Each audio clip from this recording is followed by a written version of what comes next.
എന്താടാ പിന്നെ ബസ് പോലും പിന്നെ ബസ്സിൽ പിന്നെ ഫ്ലൈറ്റ് കയറാൻ നിൽക്കാറില്ല. നീ എന്തരീ പറയണേ? പെണ്ണോ?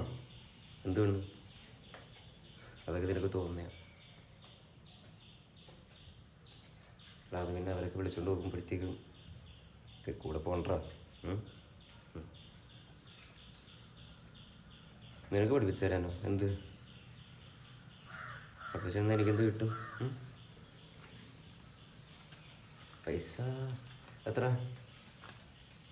2000 5 ഇട്, നമുക്ക് നോക്കാം.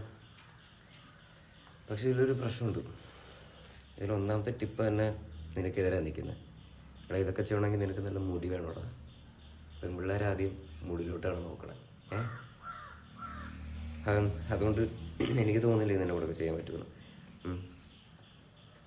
പിന്നെ നിന്നെപ്പോലുള്ള കാമകണന്മാർക്കൊന്നും പറഞ്ഞിട്ടുള്ളതല്ല ഈ കാര്യങ്ങളൊക്കെ. ജസ്റ്റ് ഞാൻ ഒന്ന് ചുമച്ചതിടാ. അവിടെയുള്ള ആൾക്കാരൊക്കെ എന്നെ ജസ്റ്റ് നോക്കും. നിനക്ക് കാണണം. കണ്ടില്ലേ? എടാ അതാടാ. എടാ, ഒന്നാമത്തെ ഫാക്ടർ എന്ന് പറഞ്ഞാൽ ലുക്ക് വേണം.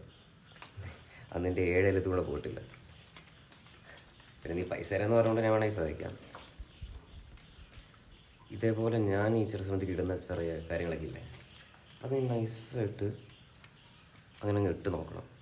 അപ്പോൾ ഇപ്പം പിള്ളേർ ആരെങ്കിലും നോക്കാൻ ചാൻസ് കിട്ടും. ഇങ്ങനെ ആദ്യ ദിവസം നീ ഇങ്ങനെ ഇടണം, 2ാമത്തെ ദിവസം ഇങ്ങനെ ഇടണം, 3ാമത്തെ ദിവസം 4ാമത്തെ ദിവസം ആകുമ്പോഴത്തേക്കും ഒരു ചെറിയൊരു ചിരി. ആ ചിരി അവളുമാരെല്ലാവരും വീഴണം. അവിടുന്ന് തന്നെ സംസാരമാവണം, അവിടുന്ന് പിന്നെ നമ്പറാവണം. അങ്ങനെ മനസ്സിലായോ? എടാ, നിനക്കൊന്നും അറിയത്തില്ലത്. നീയൊക്കെ പ്രായമായിട്ടുള്ള ആളല്ല. എടാ, നിനക്ക് ആരോടാ? അപ്പോൾ നീ ജസ്റ്റ് ഇങ്ങനെ ട്രൈ ചെയ്താൽ മതി. എൻ്റെ കൂടെ നിൽക്കുക. ആ കാണുന്നത് പെണ്ണില്ലേ, ഇങ്ങനെ നോക്കല്ലേ. എടാ, ഞാൻ നിൻ്റെ അടുത്ത് തുറച്ചു നോക്കാനല്ല പറ. ജസ്റ്റ് ഞാൻ എന്നെ നോക്കും.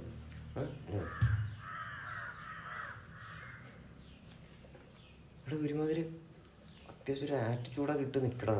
എന്നെ പോലെ ആറ്റിറ്റ്യൂഡ്. അത് തന്നെ. ജസ്റ്റ് അതിൽ എന്നെ ആരിലൊക്കെ നോക്കി എന്തേലൊക്കെ ഒന്ന് കാണിക്കേ.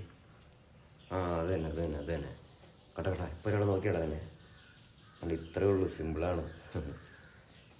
എടാ, നിനക്കിതേപോലെ എന്തെങ്കിലുമൊക്കെ ഡൗട്ട്സ് ഏതെങ്കിലും ഉണ്ടെങ്കിൽ എൻ്റെ അടുത്ത് ചോദിച്ചാൽ മതി കേട്ടോ. ശരി, ഒന്ന് വിട്ടോ. ഞാനൊന്ന് മാരേക്കൊന്ന് നോക്കിയൊന്ന് ഇതാക്കട്ടെ.